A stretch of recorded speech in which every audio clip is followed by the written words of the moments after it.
Here we go, people. We've been waiting for Jack, and he's reached out to me, and we're going to be talking to him right now because he wants to share something with us that just happened on the farm again. And Jack is here. There's been some missing time. What's going on with Jack? People have been asking me, where's Jack? Where's Jack? So Jack has reached out to us, so we're happy to have him back right here at Third Phase of the Moon. Jack's got some photographs that we're going to be looking over, and it sounds like something terrifying went down. Jack, where have you been? Welcome to the show.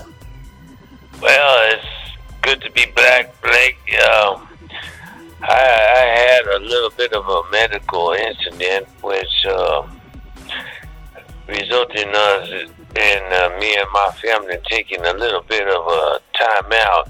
I had to go see the doctor, and of course, my wife didn't want to immediately return to the farm because of all of these stressful things. I don't want to delve in too much with your medical history, but how are you doing right now, Jack? What happened? Well, I had to go to the hospital, quite frankly, because of my heart. I've been having a lot of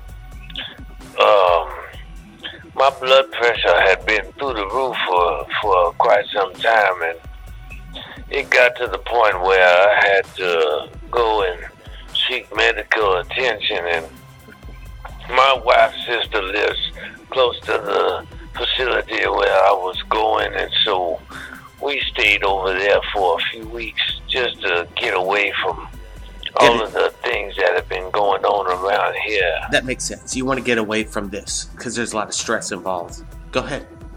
Yes, and so I had several procedures done which were quite serious, but I'm happy to say that I'm feeling much better now.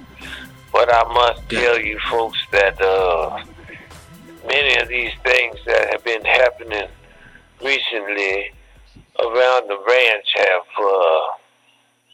have caused me to go through some very serious medical issues and so forth. And I've been doing a lot of thinking about things, and I was feeling a little bit better, but I was still very worried, and I was anxious about returning back to the farm because of all of the activities that are often can be so upsetting.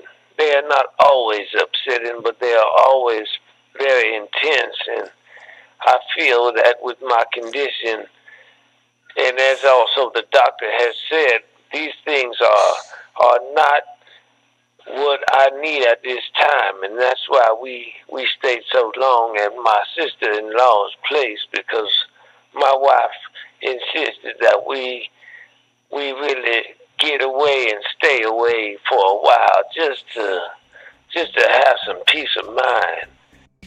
So when we got back to the ranch, things were a little bit peculiar, and I knew something was just not right. Even the skies was more clear than it had ever been, and it was still outside. It was just, there was no wind, there was no clouds.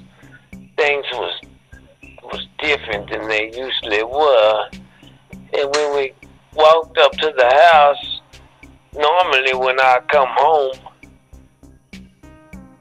my dog is always waiting for me. He is always there on the porch waiting for me. And so when we got home, he wasn't there. And I felt a little funny, like what was going on. The skies was real still. My dog is not there. You know, I felt a little uneasy about returning. And so, you know. What happened? Well, what happened next to your morning. Dog? What happened to your dog? Well, I really don't know. He never did show up, and while we was gone, I don't know. He took off. He may have ran off, or I don't know what may have happened to him, but he never was there when we got back. And That's weird. He ain't came back since. He was there when you had a really close encounter with this dark, ominous object. You know, he's been around many times when I have seen and captured these events. So he was right there beside me most of the time. So, what's your dog's name? his name is Monroe, and I've had him for about 12 years now. So it seems like Monroe is kind of like an indicator when things are going down. And I gotta say, I'm really sorry that is Monroe, have you been in contact with him? Has he come back home? No, he never did show his face ever since we left. And so, yeah, I really don't know what has happened to him at this point. I don't know. Gotcha. I gotcha. You know, it's sad. It's sad. And it's weird because he seemed like he had an awareness about what's going on. Now, let's get back. Can you describe to me what the craft looked like? These photographs are amazing. Well, the craft had some kind of magma explosion, like an engine or a power supply or something. It had a source of energy that you could see occurring on the surface of the bottom. I don't know if it was the bottom. It really couldn't tell which was the top of the bottom, but I could see very clearly a reaction taking place on the surface of the ship itself, like almost like magma in a harnessed energy. Wow. So when and how did this happen? How did you realize that whatever this was right above, your vicinity? I could feel the hair standing up on my arms, and I just figured something strange was happening. And so I grabbed my camera, and I was already outside. I grabbed my camera from the truck. I didn't have it in my pocket at that time, but I could feel the static energy gathering on my arms, and so I was almost waiting for it. When it did come into view, I was already pointing my camera in all kinds of directions, just snapping odd photos, trying to capture whatever might occur, and I managed to capture several photos. The one I sent to you was the photo when it was really as close as it seemed to have come before I decided to get back to my truck and head on out of there, because Really? At a certain point I felt uneasy, and I decided I was going to just get on out of there. So I jumped into my truck, and I was hightailing it out there as fast as I could. I didn't want no more aggravation with all of these things, and I was happy to be back home, but at the same time, I didn't want no more. So this thing was chasing you? It seemed like it was, because every time I turned around, which was only a couple of times, as I was trying to get out of there as fast as I could, I was trying to shift the gear shift, and every time I tried to go into third gear, it seemed like there was some kind of I could not shift into third gear.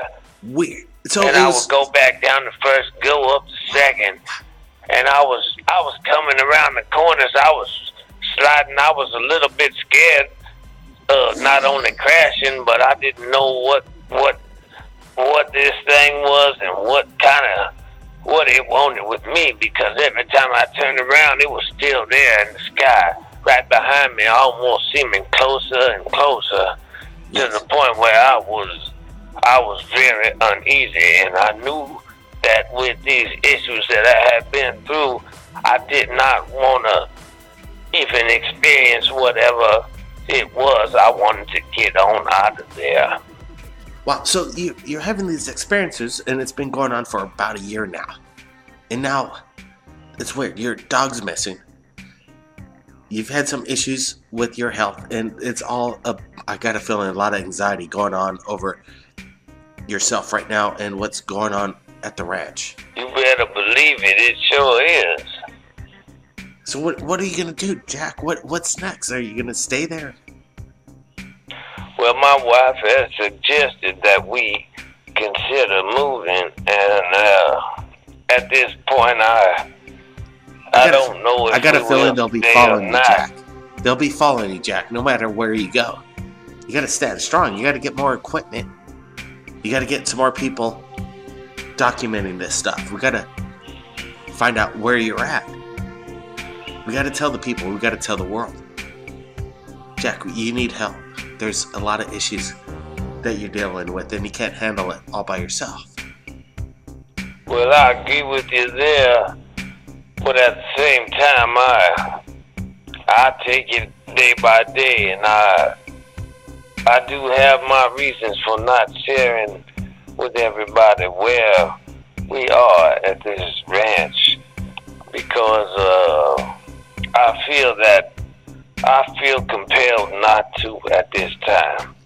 I got you, Jack. I know you are concerned. I can't blame you.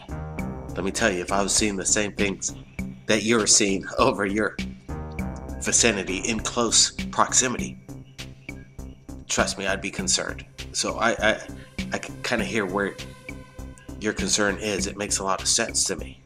But I gotta say this. You gotta keep in touch with Third Phase. You gotta keep sharing your evidence with us. You do a great job. Trust me. It's just amazing what you're capturing. I've never seen a craft like this before. It looks weird. Whatever energy's going on, the plasmic underground, you're saying it looks like a molten magma going off. There's a lot of harnessed energy going on, and you're capturing something that I can't explain. I know you live next to a military base, close to the farm, so I don't know what you're capturing, but whatever it is, Jack, you gotta stay safe. You gotta be real safe.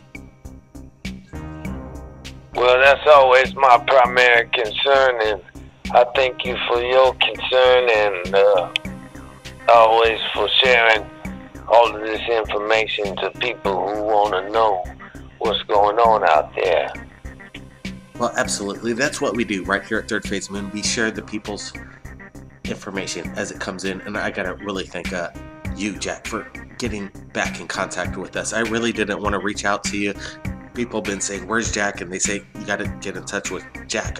That's not what I do. I just wait for people to contact us right here at Third Phase. So I'm sure glad you reached out back to us, Jack. Well, it's always a pleasure, and I will do my best to share with you folks everything that I encounter. Well, I'm glad he called back, because we know you're still around. So that's a great thing.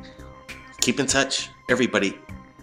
Stay tuned to Third Phase of Moon for more updates from around the world as you hear it, as it comes in.